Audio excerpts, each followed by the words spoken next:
Hi, everyone. Welcome to Classics You Slept Through. We are the book podcast where we read and discuss classic books. Perhaps some you've heard of, perhaps some you haven't. And today, we're continuing our discussion on one I hadn't really heard of. But first, before we get to that, hey, you're listening to this podcast. Why don't you jump on over to Apple Podcasts and rate and review us? Let us know how we're doing. Anyway, I am your host, Kyle Davis, along with a girl who definitely knows the difference between a punt, a raft, and a sailboat and a riverboat, regular boat. I don't even know what we're calling these things. Skiff. There you go. My sister Meredith. Now with 50% less hernia. How you doing, man? I think 100% less hernia. 100%. Okay, I didn't know it was fully 100% now. Completely Yeah, healed. I had 3 and now I have none. Well, there you go. That is 100% less. Yes.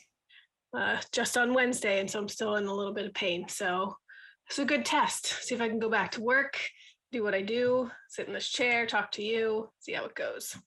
And see, folks, this is what we do for you. We're podcasting in pain, under distress, under duress. But, you know, we suck it up and we get the job done for you all, loyal listeners of this podcast. Let's make an attempt to be particularly unfunny today because laughing is really painful. So. Oh, yes. Okay, will do. I remember when I got my appendix out. I was in college and I was recovering in the hospital and watched an episode of Mystery Science Theater, and I thought I was going to die. Like, I was going to burst a stitch. It hurt so bad. Why did you do that to yourself? I don't know. I have a vivid memory of... I'd have to look up the exact title, but I remember what episode it was. But anyway. But what's wrong that's with neither blue here nor blacking? there. Do you remember that episode?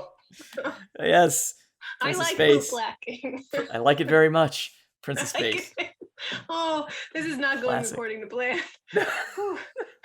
This is a bad Definitely start. not. Definitely not. All right. So anyway, we are talking about Three Men in a Boat by Jerome K. Jerome. To say nothing, Three Men in a Boat, to say nothing of the dog. A late 1800s Thames River travel log. Mm-hmm. And I would surmise, or this is my supposition here, that not well known in America, but very well known in England. When I was looking up photos to use for last episode, I came across the British River and Boating Museum, and they explicitly say, hey, we've got history of riverboating, everything from such and such to Three Men in a Boat. Really? And I was like, yeah, so this is, I guess, a quite well-known book in England, perhaps. Well, and it spurred a bunch of traveling, a bunch of boating down the Thames. People read it, enjoyed it, and I can see why. The bits of the story that I feel like you and I are less interested in are the travelogue parts. But right. He does a nice job of telling you where they stopped, where they passed, what it was like, what the culture of the town was, what is there to visit. And then the stuff that you and I are interested in is more of the in-between stories. But I could see why people would want to take to their boat and go do whatever he did. It's an enjoyable tale. I was trying to think about it like an analog, right? The only similar thing that I think that I've ever read would be like On the Road by Kerouac, right? Like, it's sort of a rambling, meandering, here's all the places I went and things I did there sort of thing, right? Yeah. Although I didn't get the feeling after reading On the Road that I wanted to do the thing that he was doing. Certainly not. It was not a recommendation list of places to visit, but that's the only book that I can think of that I've read that is sort of a similar thing. Yeah, I haven't read many travel logs. I remember when I was planning to go to Jordan to visit you, but also to take a class. Like, I wanted to design that class to take some freshmen out traveling the world. I got like A Lonely Planet. I guess it's a travel log, or sure. I don't think it's narrative necessarily. No, but that was I bought that. And but they are written. I read it cover to cover. Yeah, I mean, they are written more in a familiar style, shall we say? Yeah. Yeah, I lived off of Lonely Planets the year that we traipsed around the Middle East. Oh, really? Yeah.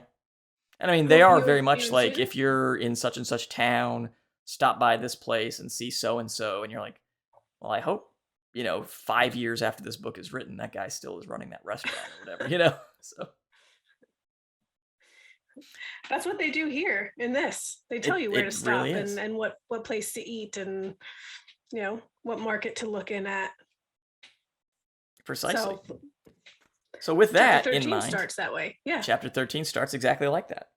So we kick off with a couple of descriptions of some places. He stops by Marlow, Sonning, Bisham Abbey, and I found it interesting. The thing I took out of this is he really gets into the melodramatic Gothic Abbey, Bisham Abbey, Mm. and really kind of talks that up and the romanticism of it. And it just reminded me of reading Northanger Abbey and how Mm-hmm. Catherine was going to the Abbey and had all this picture of this wonderful, scary old Abbey. And, this is exactly what Jerome is describing.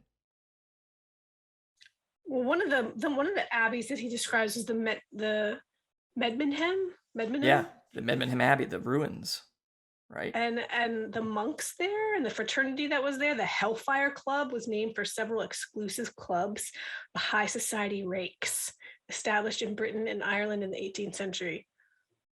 And their motto was "Do as you please." It's a little Yeah. the words fraternity, hellfire, and do as you please do not conjure like good sentiments inside me. It sounds A bunch of terrifying. monks, though, too, Yeah, but the monks were like 500 years before that. He said the cis, Oh, right. sisters. I can't say that. Cistercian, Cistercian monks, silent vegetarians, devoted to labor, reading, and prayers. I think much different than the Hellfire Club. Probably. It Have you ever been to included an okay. abbey? Have you ever visited an abbey? Or a monastery? I guess a monastery is really where monks are, right? I think I visited an abbey. Maybe not. I don't know. I visited some old Gregorian homes, and I don't think Okay. that's the same. It's not the same when I was in Scotland. But I just looked up what happened in the Hellfire Club, and it said their activities included mock religious ceremonies and partaking in meals containing dishes like Holy Ghost pie, breast of Venus, devil's loin, while drinking Hellfire punch. And they came dressed as characters from the Bible to their meetings. It sounds a little blasphemous, actually. Prior to this, the only Hellfire Club I was aware of was the one in the X-Men, run by Emma Frost, but that, probably not related to what Jerome's talking about. No, Yeah. no. I don't think that's an Easter egg you found there. No, probably not, unfortunately. Well, then we go from the travelogue portion that we were talking, we segue into story time, because Montmorency sees a cat, and this segues Jerome into a story about the Haymarket stores, where a woman took her fox terrier, which apparently we learn explicitly here that's what Montmorency is. He's a fox terrier.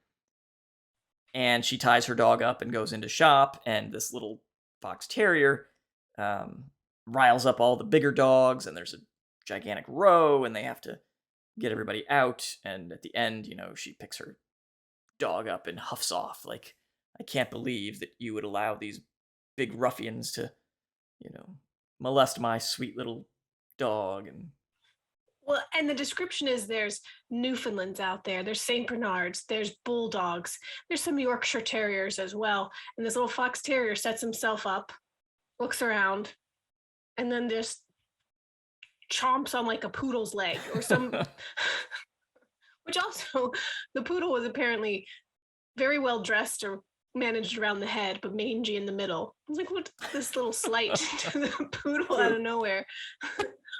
But isn't that always the way? It's the little dogs, and the big it is, dogs of get in course. trouble.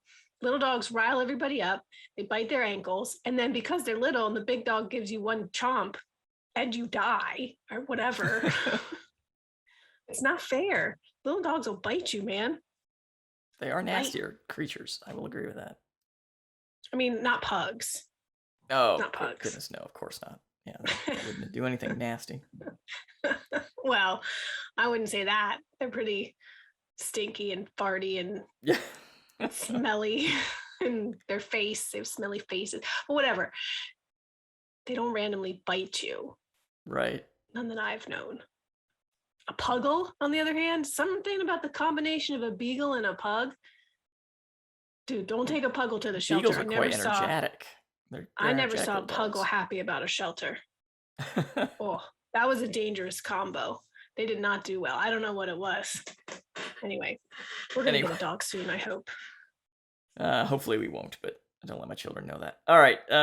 So anyway, we've segued away from Montmorency. So this is, I think, one of the not difficulty, maybe difficulty, but charm, perhaps, I don't know, of reading this book is he'll mention something. Oh, Montmorency Mhm. saw a cat. And then you get this long segue story. And then at the end, oh, wait, here we're back to Montmorency seeing this cat. And here's what happened with that.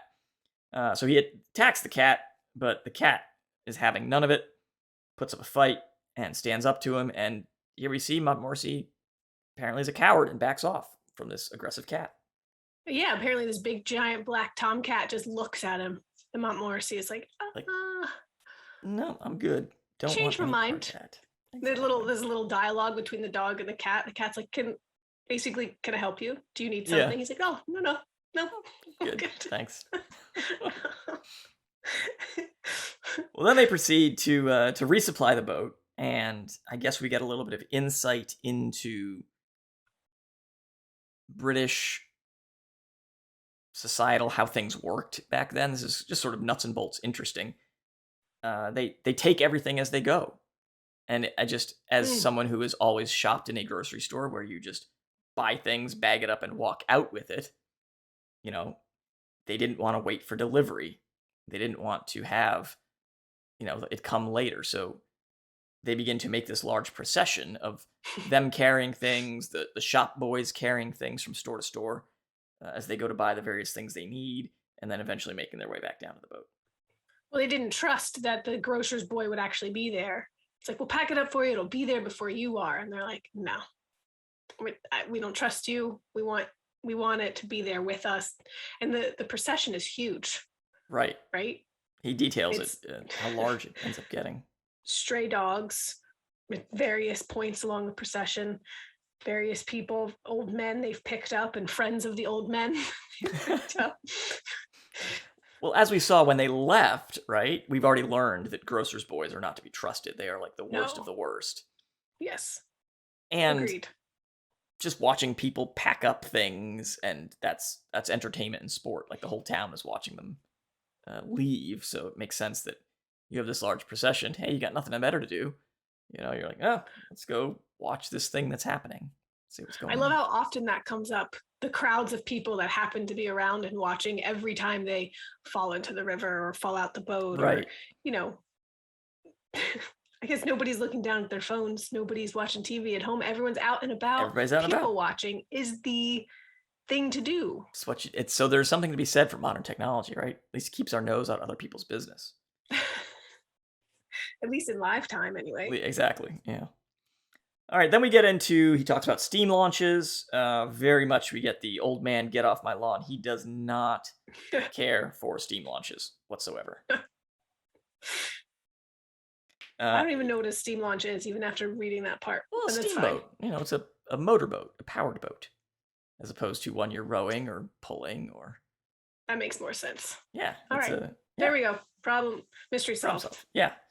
So he hates them so much that they would purposefully drift into their way and annoy them. Or he said he would mistake them for a bean feast, which I thought was fun. So, do you know what a bean feast is? This is nice British terminology here. So a bean feast is a party, basically a buffet. It's a party with a ton of food. And they are called bean feasts because your employer would throw a party for the employees of their company, and a necessary thing you had to have were beans and bacon. Why? I guess it's like potato salad. Like you can't have a a summer picnic without potato salad, right? So it's just one of Right. those things. Like, you have to have beans and bacon at a bean feast, or at a party for your employees, and those became called bean feasts. So Jerome and his friends would drift out into the middle of the river, and they would see these steam launches, and they would, obtusely ask them for food and whatnot, and just kind of be jerks. Then Fair we get enough. into a fun story where they need to resupply some water. So they go to various, um, I guess, rivermen, river keepers, lock keepers along the river asking for water. And the guy's just like, "Yep, hey, there's some behind you there." And so they're looking around for the pump or the well, and they're like, "What are you talking?" He's like, "Man, the river, it's got lots of water, man. Just take that and drink it." Been drinking it my And whole life. right, Like that. It's not a good advertisement looking at you, no. sir. But I thought it was interesting that he said, eventually we probably did drink river water, but as long as we didn't know it was river water, it was okay. Like, if we Right, had because to, they took it out of the tap or the right, pump. and right, and that's probably river water. Like, we don't care. So it really is And like when you go intentionally to a drink restaurant it. and you ask for water, they're probably just bringing you tap water. Oh, absolutely. You know, I mean, they just fill it up in the sink. exactly. But it was good that they didn't drink. They were gonna boil the river water and drink it, which is fine. You boil some water. But then they saw a dead dog floating down the river, and they're like, you know what? It's probably better we didn't drink this. Well, they did. Well, that was the aside. That was the story of the one time that they almost did. And Right. so they Oh, true. decided to. And they're like, well, we'll just boil it. So they put it in the teapot. And then they tell this the calmest dog they ever saw coming down, just relaxing on his back with his legs straight up in the He's air. sleeping. Come on. And two of them didn't drink it, and one of them had already had some. And I think threw the rest out. Yeah. There's like, I didn't want any tea anyway. It's fine. The final story of the chapter, we get into Harris and the pie. Harris is going to go cut a pie up or something, and George and Jerome, they turn for like a second and turn back, and he's gone. And they think it's like the rapture, something has happened to him, he's disappeared. But turns out he just walked into some tall grass and sat down basically on the edge of a stream, falls backwards, and disappeared from sight. And to this day, he still believes that the other guys had set him up to fall into the river, and refuses to believe that he just simply fell. Just the general shenanigans that they're having is what this. I feel like there's really no Basically, point to that story. yeah, Just it's general just shenanigans. they're just like, you know what, Harris thinks we're a jerk, and you know what, he's wrong because we didn't do anything. I think Jerome's just setting the record straight. He's putting it down on paper. And purposely make him sit there. Yeah, How could it be their fault? I have no idea. Like, did they tell him, "Hey, go sit in that tall grass"? I wouldn't want to sit in tall grass anyway. I would want to sit in clear grass where I know there's nothing like crawling on me. Anyway, well, that takes us to 14. And we start off with some more location descriptions. We talk about Wargrave Church. This was a fun story. The Wargrave Church, where the widow died and she left £1 annually to be split up amongst the girls and boys who had good behavior. But Jerome obviously says, A, nobody ever came to collect the money because they couldn't do it, and B, why would you want to? That would ruin all the fun of childhood. Just for, half a pound or whatever. They said one boy did win the money or get the money, and he never really did anything wrong. He was always polite to his parents. He never swore. He always told the truth, and they like put him in glass, Right. kept him for everyone to see. The one well-behaved boy. So it's interesting. We had just read to the kids last month. We went through Tom Sawyer, and so just thinking about ill-behaved boys, definitely that's what I was thinking of when he's talking about that. So I guess that's something that translates on both sides of the pond. I say it when Vince goes wild in the yard and he's got he had no shoes on and he took his shirt off for some reason. I said he's gone full Huckleberry. There you go. God. There you Full go. Huckleberry. I gotta reel him back in. Our children are obsessed with Calvin and Hobbes, so that's what they do. They're imitating something they've read when they are running around in their underwear. Guys, can you just really? Anyway. See, your son William showed me his art sketches of I shudder to think. the sketches he drew of Simon, like very uh very artistic, but it was like nude Of Simon. course. Yes, of course. That's what they, Hands on his hips. And like very yeah. I don't even know the word. What part of art it was. I want to say Baroque just because that sounds interesting, but it's Sure. not Baroque. But it looked very like he was mimicking high fine art, and it was hilarious. Well, they've done lessons on fine art, and they've had some children's books about like basically the Marge Simpson, is this art or is this pornography? Is this legit like naked people in art kind of thing? Anyway. I think it was Susan who said to Mom, maybe it was a conversation she relayed between the two of you, but it was like, "Oh, isn't that nice? William is, mimicking art. That's wonderful." And then Susan's like, "Yeah, but Simon had to pose." Yeah. It's like, guys, wait till you're in college. You can make some money doing that. Until then, let's not do that. Oh, they're so cute. They are. All right, so then we get into our first real cooking story. Like, we've talked about food, but they haven't really ever made anything. And now we make some Irish stew. And man, these guys, they can't peel potatoes. They are scraping and trying to get these potatoes clean, and it takes them forever, and there's like no potato. 25 minutes for four potatoes. Now, I do the potatoes around here, and it doesn't take that long. Like, I mean, it's not pretty that hard. No, it's not that difficult, but these guys are pretty incompetent. But if you never have peeled before and you don't know the right tension on the knife, you could take a lot of potato with the skin. I could see that. I suppose Like if they're using, give it to a child. It's the 1800s. They're using a knife. They're not using a potato peeler. I suppose that is true. And they're basically children. This is, yes, very man-child of them. And then, Montmorency, he brings them a rat. He wants to contribute. And they're like, should we put it in? They, like, legit consider it. And well, eventually they don't. They call it a slap-up supper.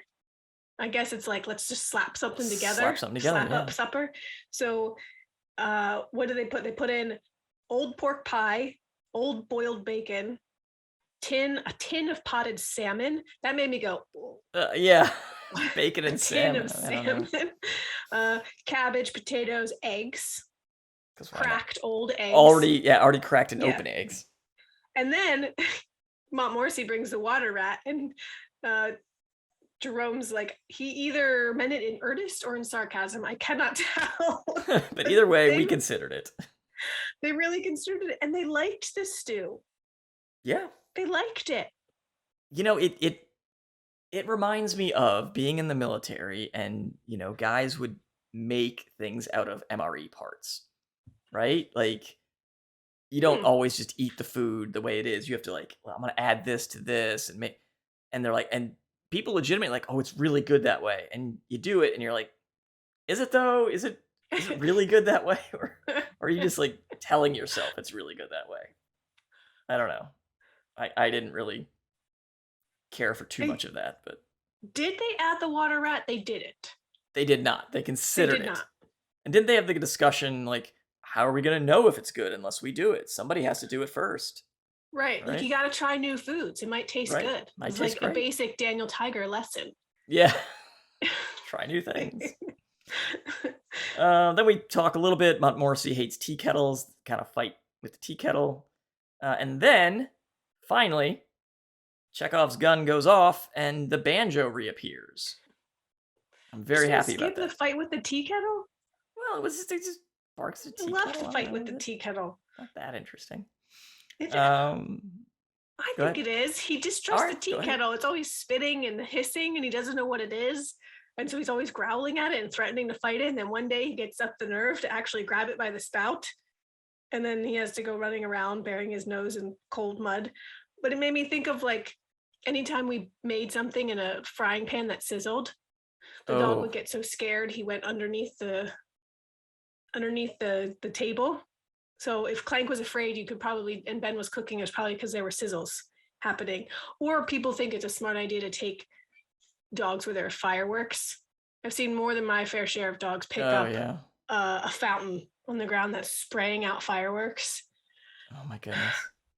That's Dogs don't know bizarre. what that stuff is. They don't know to stay away. They didn't know the tea kettle was hot. Okay. Anyway, Yeah. Anyway, banjo. the banjo. You've been waiting So for it. we've been waiting for this banjo. Sadly, we learn that George never in his lifetime learns to play the banjo, and this one really hits home because I, in my mind, have wanted to play an instrument for years, and I've sort of off and on, and my wife will ridicule me because I will buy a new harmonica, learn to play harmonica book every few months, and she's like, "Why you have like 10 of these? Like, stop buying these books." And every time I'm like, "This book, this is gonna be the one. This is gonna do it. I'm gonna finally learn." But he I, brings up a very, very well, and then he ends up selling the banjo at some point down the road, and he learns card tricks, which again is near and dear to my heart because I love playing cards and I collect playing cards. And I wish I why don't you was just better learn to play? Why at don't you just learn to cardistry. play the harmonica from YouTube videos? You need a book You know, for it. I've done some of that too. Because I have so many interests and I'm so lazy, and then I scatterbrained. I do it for like anyway. But What a then lot in life. So many interests. So it's lazy. terrible. It really The is terrible. combination was maybe we both have adult ADD. I've heard that's a I thing. I And the have description of it yeah makes me think of me. yeah I read a book, Driven to Distraction, I think it was called, and it talks about adult ADHD in there, and I was like, man, this kind of feels like me. I don't know. I don't like this. But I never finished the book. But I never, honestly, I never did. So anyway, but Jerome brings up a very good point, which is he talks about learning music and the lack of societal support that there is for learning music. And I honestly, part of the reason that I have not, it's a small part because I am lazy, but part of the reason I've never learned an instrument is because even if you have a house, you hear people Mm-hmm. playing instruments from 2 or 3 houses over. We lived, the folks across the street and like 3 houses down would play drums in their garage, and you would hear them, and it's like, this is why, unless you are in middle school, high school, and you have like the band room of the school, Hmm. once you're past that and you're an adult, like, it is really difficult to learn an instrument. Well, you're talking to someone who lived basically with a death metal band. Yeah, right? Right? But And you got, like, the garage thing that was soundproofed, right? well, yeah, Like the shed thing. he had a shed, and we did soundproof it and built a stage, and there was insulate. Like it's awesome. It's an awesome little room, but the neighbors can hear it. I mean, Yeah, it's a full on band, right, exactly. and there was like a line of big evergreens dividing our property from the Mennonites who lived next to us, and they were like, they were really nice. The woman, she came to talk to me about it once, and I Oh, was like, for look, real? I don't know what to tell you. Um, How do you do it? he just they'll stop after 11. She's like, well, the kids' rooms are on the other side of the house, so that's a good thing. And now as a Oh, parent, I'm like, right. I Yeah, get it, lady. exactly. But there's I've more societal support for putting off fireworks at 9 p.m. at night yes, on a random Wednesday exactly. than there is for music. Right. Like, I feel bad for people, like, in, say, New York City or something where you have to have, like, okay, well, after 10, nothing after 10, but how do you play music? How do you do it?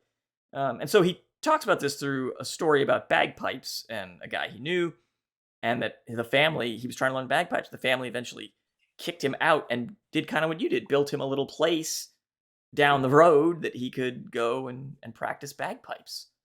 And it is terrible that there's not more acceptance and understanding of people trying to learn an instrument. Like, because it's gonna sound bad while somebody's learning. Like, that's how you You learn. can't contain the music unless you've got one of Right. those.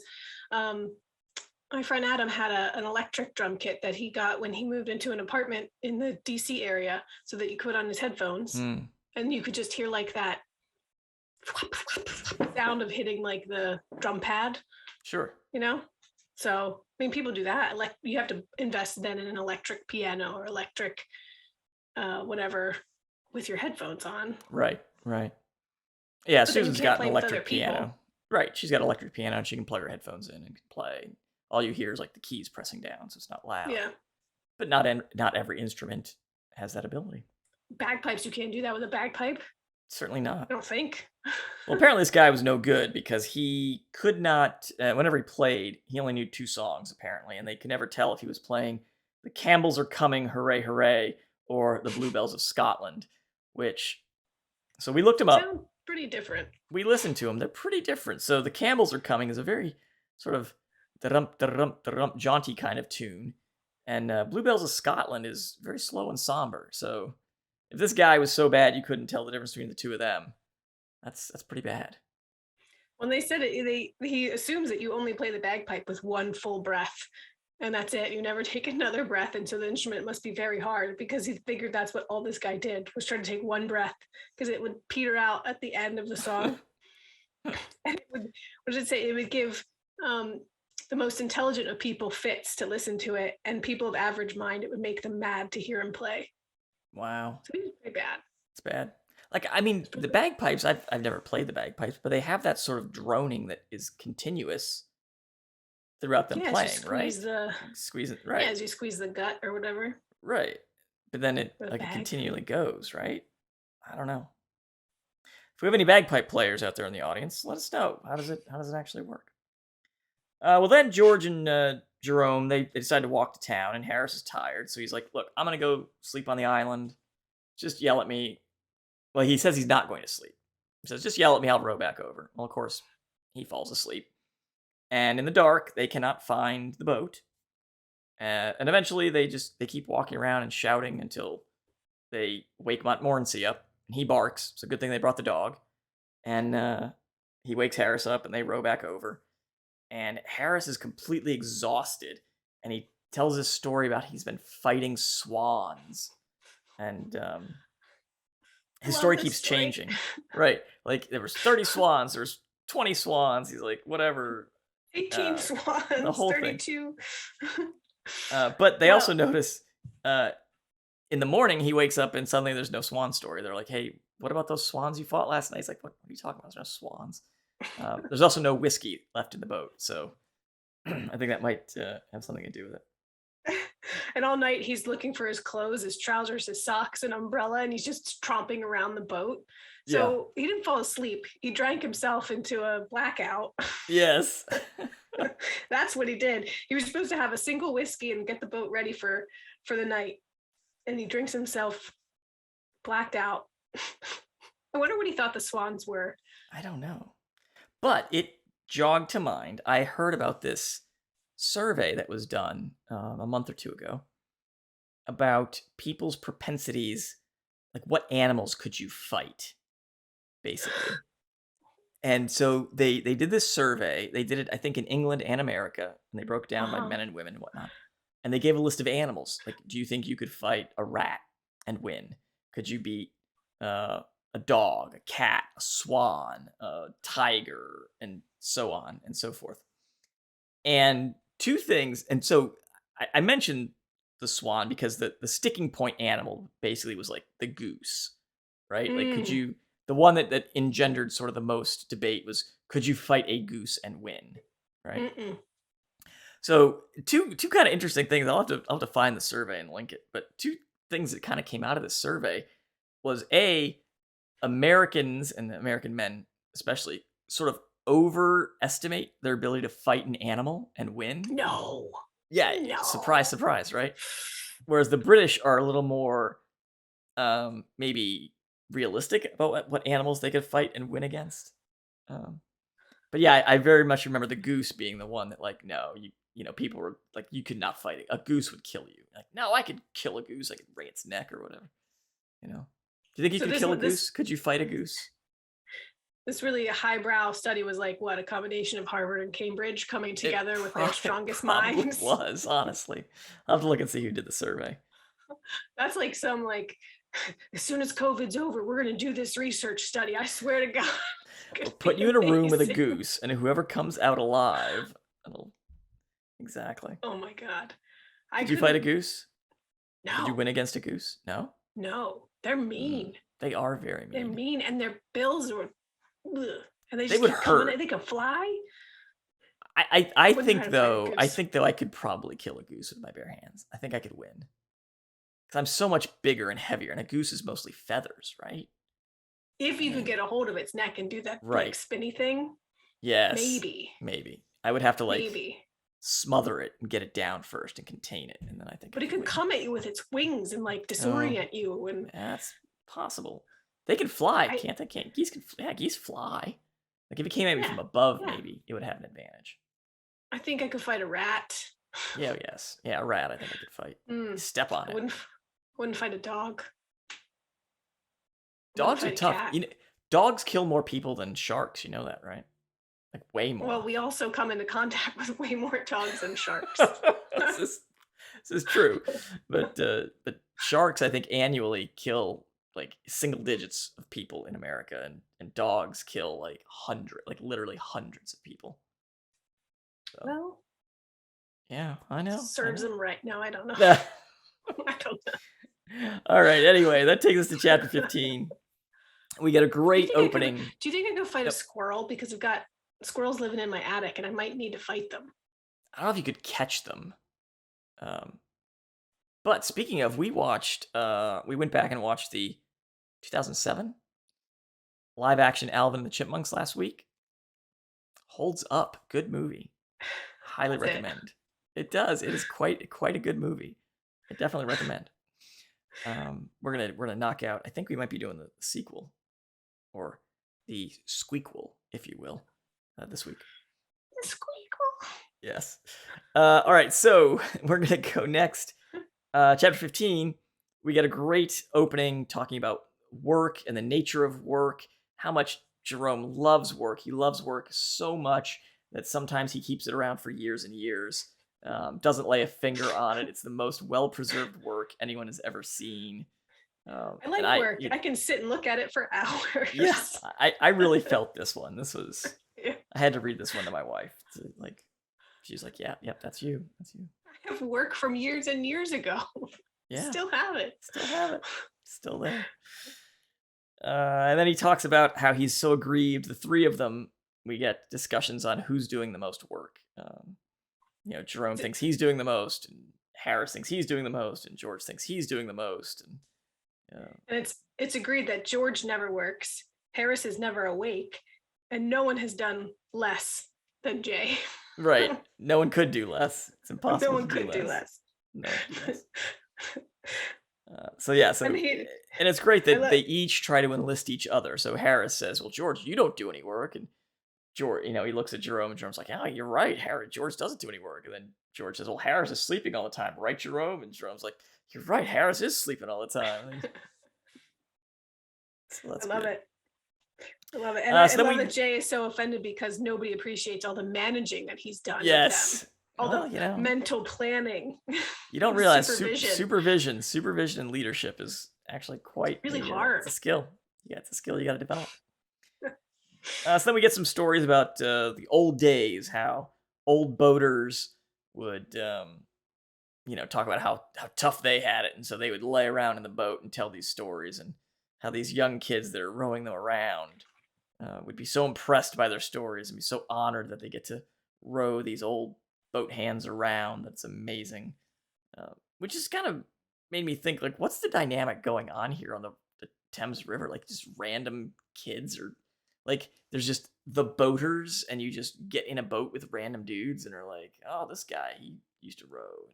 I don't know. There's I don't know what's like going on. boatmen. Like if you want to learn to row, you get in a boat with an old boatman. And he wants to be out there on the river, and so you row him along and he'll teach you and talk to you maybe. I guess. There's like lots of boats for rent, and you can get with a group or join somebody. It seems like a much more like a sharing kind of society. Communal. Yeah, Yeah. like the idea of a sharing table. Like it's two of you. You want to sit with two random people you don't know? No, thank you. I do not. Yeah. I don't want to do that. Well, But- I heard so Amtrak got rid of dining cars. Huh. Yeah, it's actually, it was really a great thing because it was just like that. You would go into the dining car and you just sit with somebody, and you would chat with somebody about where they were going on the train, and That it sounds was terrible. it was actually really nice. It was kind of fun. Um, anyway, As long as there's well, alcohol in the car and make me more friendly, then I could do yeah, it. yeah. I quite enjoyed the trip that we took, my wife and I, on Amtrak, To get and rid of it for COVID reasons? I think that was what it was, and then they just decided that, well, we'll save money and we'll get rid of dining cars altogether. So they Just do it have you eat in airline your style room. now? Because what if you I need to guess you eat? eat in your room. You eat in your room, I guess. Yeah, and it was Hmm. actually really good food too. Like if you, so I mean, you could get like the coach car, and it was just a train seat, but you could also get the upgraded car where it's like a private, like two of you in the Right. car, and the seats fold out into beds, and you get meals included. You would go down to the dining car, and like the conductor would come down the sleeper car thing saying, 10 minutes to mealtime, or you take your order, like, do you want this or that, and you, oh, okay, then you go down and get your meal. Man, It's I'm so actually bad really at fun. flying that I dream about taking Amtrak and doing the train thing because I get so ill on flights Oh, it's fantastic if you can get a that it good become route. It's great. yeah, I want to do that. Just do it. Anyway. I don't know, I thought it was fantastic. Anyway, but then, so the guys are intrepid heroes. I guess they wanted this feeling of being the old boatman, so they took a kid with them last year. And you know what? Kids these days, man. This guy, Dude. he was. You know what he was? He was like a pre-millennial millennial. That's what he was. Yeah, 1800s millennial. He not impressed with their stories, and he just kind of ragged on them the entire time. I have always despised the lament of the new generation because when Oh, I was it's young, terrible. I recognized it immediately that every generation is the same as the last, just, same song, different tune or whatever. And it just bothers me. It bothers me to see like every single generation complains about the next generation, and then that Exactly. generation because in the old generation and complains about the new generation. It's like, is no one self-aware? Just stop. Just And the stop the it. terrible thing is, like, now that I've reached sort of that middle ground, right? Like, I Hmm. see the 50-year-old and 60-year-old dudes complaining about kids, and I'm like, no, no, no, no, wait, wait. I was a kid when you were those kids. Like, I remember you being like that. Like, don't give me Right. that. Like, you were Right. that. Like, oh, it's terrible. It's Anyway, really hard for me to understand. yeah, it's impossible. Well, so then we get into discussion of sort of their boating history, right? So apparently Jerome and Harris started when they were real young. George was a late bloomer. He didn't get into the water until he was 16. And we just get stories about different kinds of boats, about rafts. They would grab boards from dudes' yards and put them together and anger the landowner and raft around his pond. George's first experience was in a racing boat, and they got into trouble and didn't know how to run this racing boat, which I'm assuming was like what do you like those sleek what are those things called? The rowers that the rowers do, like boathouse Like the rows, regatta Schuylkill, boats? yeah. What are those things called? What are those boats called? I don't know. Racing crew boats, right? Crew Crew. boats. Yeah. Yeah, crew. That's what was the word I was looking for. And then, Harris, he apparently has some ocean experience more so than river boating, which Jay doesn't like ocean boating. He prefers the river. Um, and so then Well, they talk about kind of how old dudes row nice and calmly, especially when they're paid by the hour. Um, and they talk about how you have to row when you're around girls, like you got to be all macho and cool, and but then they always end up doing something stupid. Um, and then we talk about punts. We learn about what the punts. I guess more like stick. it's the gondola, like the stick in the mud, and you're doing that. And Jerome does something. Jerome the author, as opposed to Jerome the character, does something he does frequently in this book, right?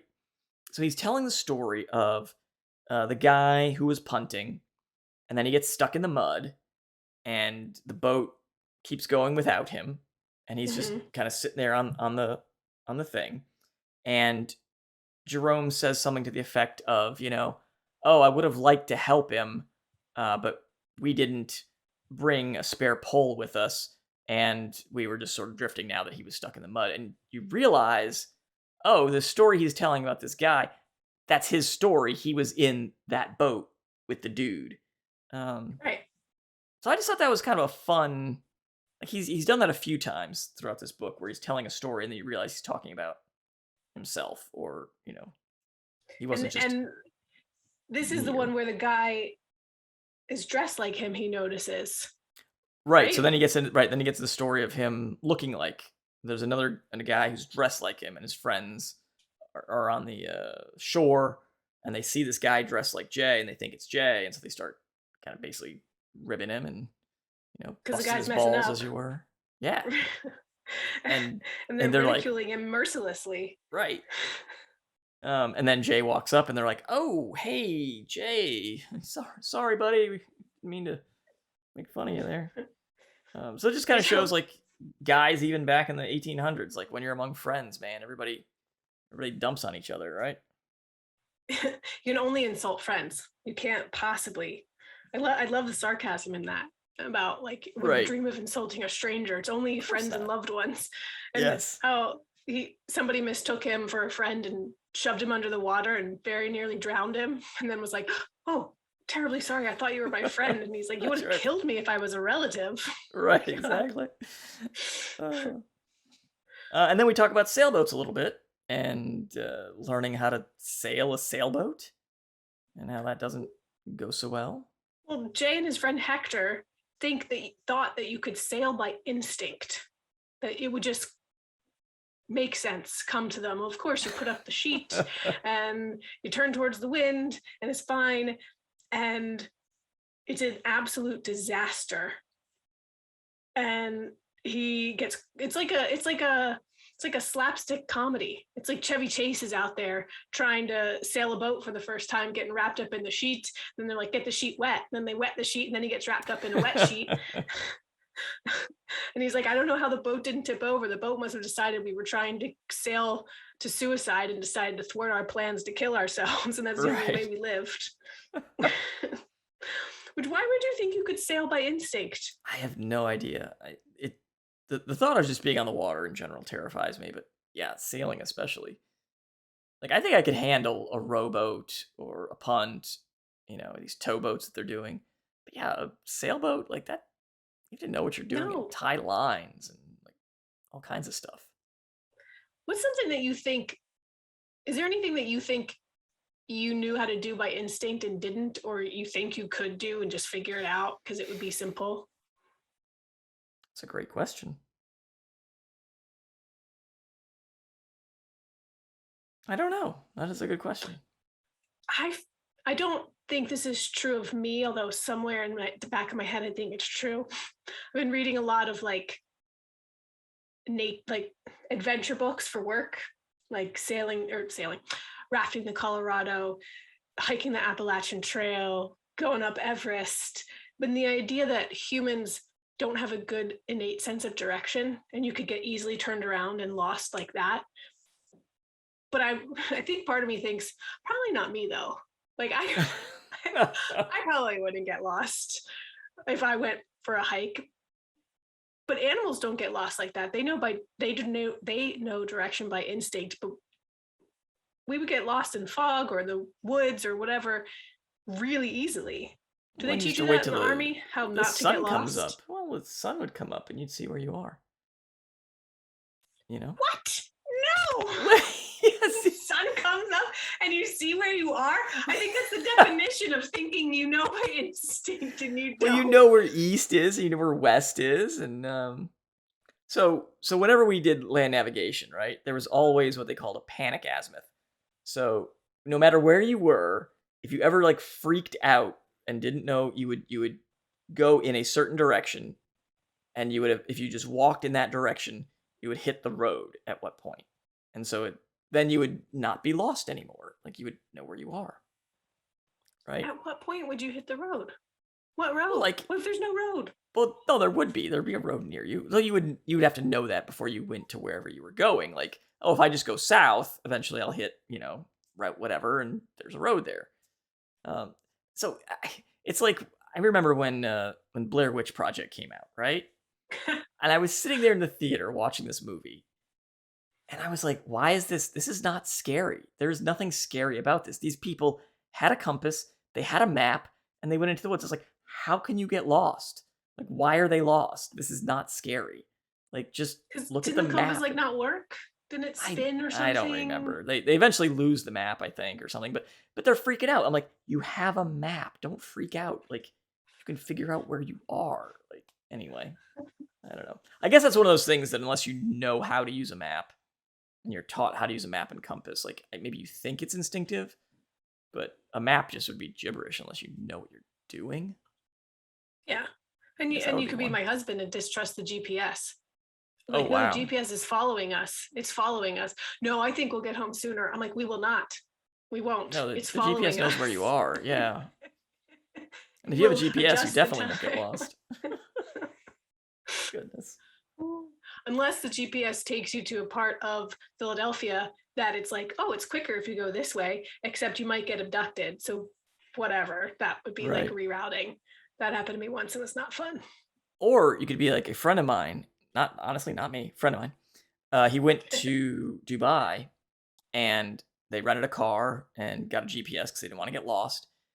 And they were driving around and it was sending them on all these like tiny roads and like they were getting stuck places, like one-way streets. And they were like, this thing just doesn't work. Like, come to find out after their trip, they had the GPS on walking mode. So it was sending them like on the walking directions and they're trying to drive on all these little alleys and whatnot. Yeah. So, you got to be 10% smarter than the equipment. That's awesome. It's terrible, but awesome. Yeah. Great story, but yeah, absolutely terrible. Yeah. All right. So that wraps up our section that we're reading this week. And we have one more bit of the book left. So we will read the final 4 chapters for next week. And we will finish off Jerome K. Jerome's 3 Men in a Boat, to say nothing of the dog. And we'll get on to another book after that. Yeah, I made it. I'm in a lot of pain right now, but I made it. And you survived. You survived. You made it through the episode. Yeah, I think I need to sit down. Well, again, as I said, if you like what we're doing, head on over to Apple Podcasts, leave us a rating review that helps folks find the show. Tell your friends, follow us on all of our socials. We are at CYST Pod on Twitter, Instagram, the metaverse. Apparently, we're in now too. And yeah, I know. And you can also email us, cystpod@gmail.com. We are on Reddit, where we will have readings and things. You can interact there when we're doing chapters and whatnot. cystpod is the username there. And of course, you can also search for us on YouTube. All of our discussion episodes and all of our reading episodes are up on YouTube. I don't know. I guess some people like to listen to books on YouTube. I don't know. I guess you could. But we also have our discussion episodes that we do, and we are live on Twitch whenever we do these discussions, twitch.tv/cystpod. Anything else for this section this week, Mare? As you're convalescing? No, but I've already read my chapters and they're good ones. Oh, so. Wow. So you're ahead of me. I need to read mine in. Yeah. Yeah, so look for those coming up. I will be reading those live on Reddit here in a few days-ish. So just, watch Twitter, CYSTPod, and I will announce when those are going up, and you can join me for a little live read ahead. All right, so until next time, Drama Club callbacks are going to be posted up after lunch, so make sure you get down there early to avoid the rush. Peter Pan?